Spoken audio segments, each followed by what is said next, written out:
Hello and welcome to CIFF Media. I'm Sofie Dolva and today I'm joined by Andreas, who is the co-founder of Les Deux.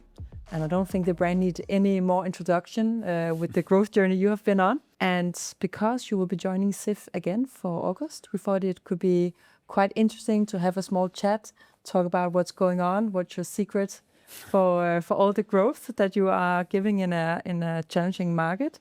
And also just maybe give us some teasers of the exciting collabs.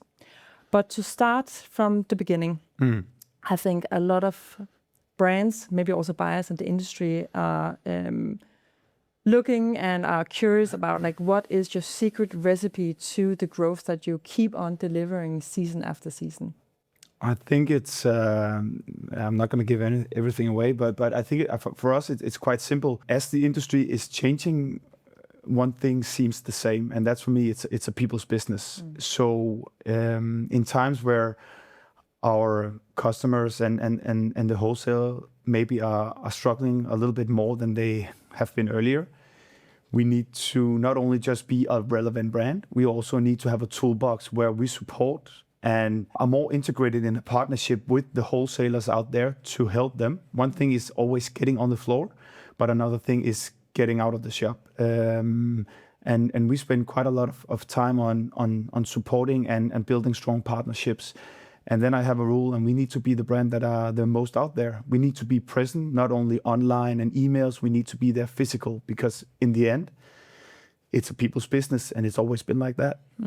Yeah, I think you're definitely right about that. And that's also the feedback we actually get from the buyers when we talk with them about Les Deux. And also what we experience when we're traveling around, that you can really feel the Les Deux, brand DNA and presence and the community vibe that you bring to the table.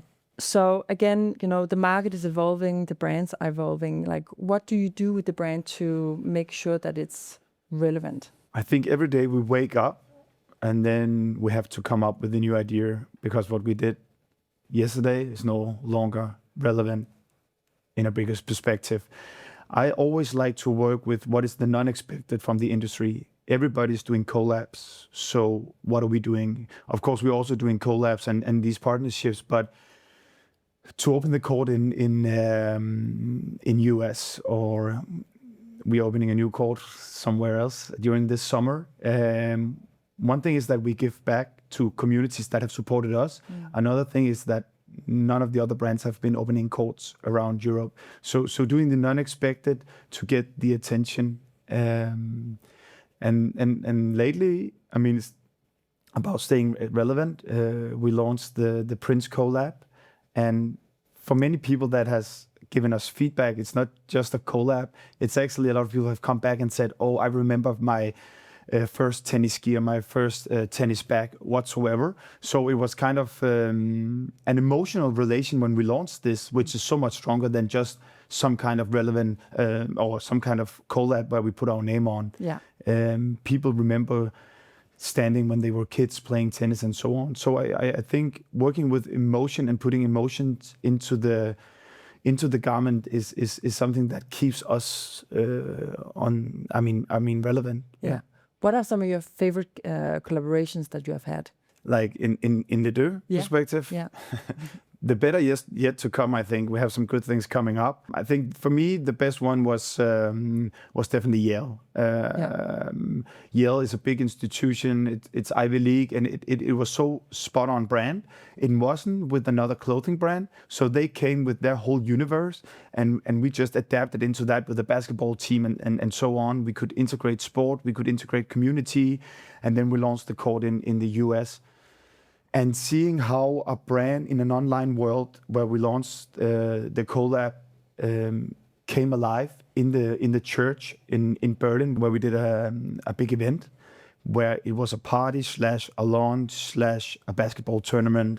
That was we were working with the whole spectrum there. I absolutely love that. Yeah. Sounds amazing.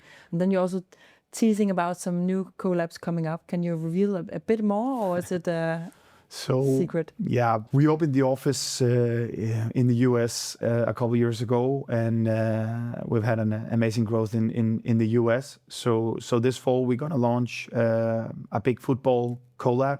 That's all I can say at the moment. I'm not allowed to say much more. And then I have a team today in the UK to sign a big deal with something related to sport and football, but European football as well. Okay. Yeah. So people need to keep an eye out. Yeah. Yeah. Okay. Exciting. And speaking about like being big in the US, but I also see that you are doing quite well in Italy. And we also experience with the Italian buyers, we have part of our hospitality program that Les Deux is always quite high up on their list. So I was wondering, is that why you're doing an Italian campaign or you're doing an Italian pop-up? Could you elaborate a bit more about that? So Italy has been really good to us. Also, when you're talking distribution and how we're positioned in the market, we have our own guy down there, Sebastian, doing an amazing job. I think no, it isn't directly related to our campaign in Rome for this season. I think there is something special about Italy, and I like to work with energy. I like to work with emotions, and it's not up to me. It's my creative team and my creative director Matthias. But I think what is so strong about the campaign in Italy, it has given us the possibility not just to show one collection, but this time we're showing 4 collections in the collections.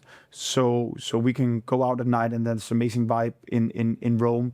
You can go to the beach, you can, visit your family. And again, we're back to the relations, the people, and like the family relation you see in Italy. And I think that is what is so strong about this campaign and the whole campaign narrative.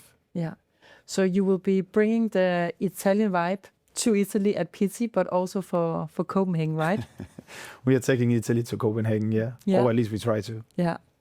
Okay, looking forward to that. Yeah.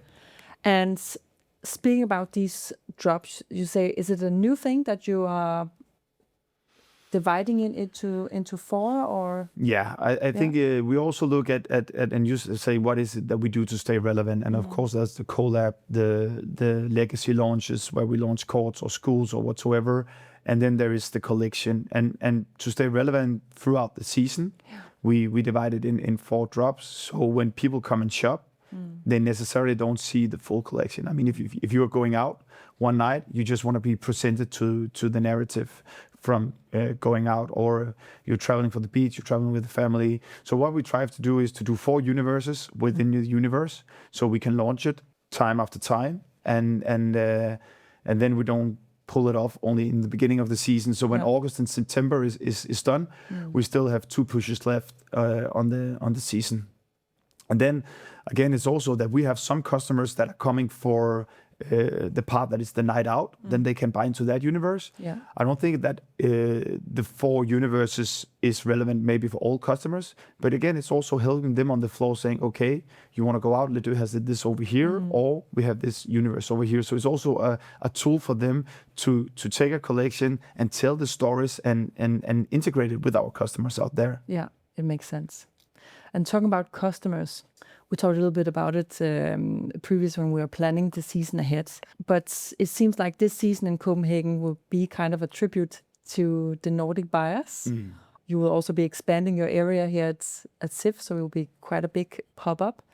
But I know that you will be having more focus on the Nordic buyers during Copenhagen Fashion Week. Yeah. Is that true? Yeah. I got an advice back when we started. And it was really the early days. I think maybe we had 2 or 3 customers at that point. It was a former CEO from the industry, and I had a coffee with him, and he said, one thing you will have to remember is that never forget your home market. And it has always been, we didn't have a home market at that point, but it had always been in the back of my head. And today we are often talking about this distribution in the US or growing big in France, Europe, Italy. Yeah. And we have opened a lot of offices across a lot of markets now. But we want to show that it's only thanks to the Nordic market, as we see of our home markets, the first shops in Denmark where we were driving around with a T-shirt, that they believed in us, that we're here. Yeah. So taking it back, doing the dinner and the night for the Nordic market, of course, all buyers are and people related to Les Deux are welcome.